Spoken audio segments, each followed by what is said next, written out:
कि पिछले चतुर्मास के समय आपने भूगर्भ से जो प्रतिमा जी बाहर निकाली थी दर्शन हेतु, इस बार वो सौभाग्य हम लोगों को नहीं मिला। पहला मेरा प्रश्न ये है कि एक तो ये प्रतिमा जी भूगर्भ के अंदर रखी क्यों जाती हैं, और रखी जाती हैं तो समय पर इतने विलंब, यानी जब भी निकलती हैं कुछ ना कुछ अतिशय होता है, तो क्या ये संभव नहीं है कि इन प्रतिमा जी को पुनः बाहर निकाल के खूब धूमधाम से इनको हमेशा के लिए बाहर विराजित कर दिया जाए? पहला कार्य है कि मैंने यहाँ चतुर्मास किया ही नहीं, पहले ही चतुर्मास है। हाँ, ये बात हो रही है कि 6 मास किया था, मतलब 5-6 महीने यहाँ रहा था, 2-3 बार आया। भूगर्भ में जो जब भी मूर्ति रखी जाती है तो कोई ना कोई विघ्न बाधा से बचने के लिए रखी जाती है। भूगर्भों में जो जैसे यहाँ चांदखेड़ी का भूगर्भ की स्थितियाँ हैं, वो कोई ना कोई मजबूरी थी, मूर्ति का एकाएक रुक जाना, अनायास वहाँ पर रखना, और सुरक्षा की दृष्टि से एक प्रकार के भूगर्भ में स्थान दिया जाता है। अब रही बात जिन्होंने रखा है, उनके रखने का उद्देश्य क्या रहा है, ये हमारे ज्ञान के परे है। उनके जो निर्देश होते हैं, उन निर्देशों के अनुसार हमें चलना चाहिए। भूगर्भ में मूर्तियां हैं, अब वो प्रकट करने के बाद वो मूर्तियां इतनी अनमोल हो जाती हैं कि पहली बात तो जो ऊपर मूर्तियां रखी हैं, इन्हीं की तुम सुरक्षा नहीं कर पा रहे हो।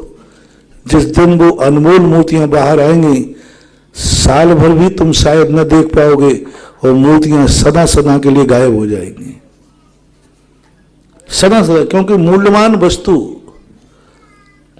की सुरक्षा सबसे ज्यादा होती है। गोल्ड एंड गोल्ड, जितनी पुरानी मूर्तियां होती हैं, आप देख रहे हैं कि सब मंदिरों में से चोरियां हो जाती हैं, और उनकी सुरक्षा है तो छोटी मोटी सुरक्षा हो तो बात अलग है, कितनी बड़ी सुरक्षा कर दीजिए, जो मूल्यवान वस्तु को देख करके वो सुरक्षा को तोड़ने का उपाय भी कर लेगा, और हो सकता है उसमें कितनी जनहानि कर दे, कितनी धनहानि कर दे, कह नहीं सकते। और जब जैसे सांगानेर में पूज्यवर शांति सागर महाराज ने निर्देश दिया था, इन मूर्तियों को कभी ऊपर विराजमान मत करना, ले जाना है तो दर्शन करने मात्र ले जाना और पुनः वापस करना।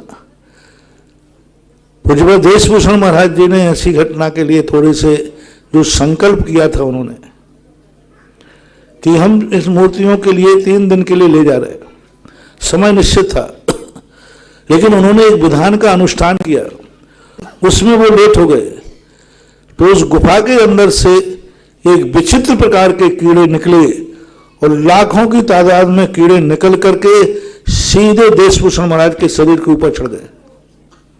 विधान चल रहा था बीच में, महाराज ने पीछे से बहुत झड़ाया, जितने झड़ाए उतने उनको झूम पड़े।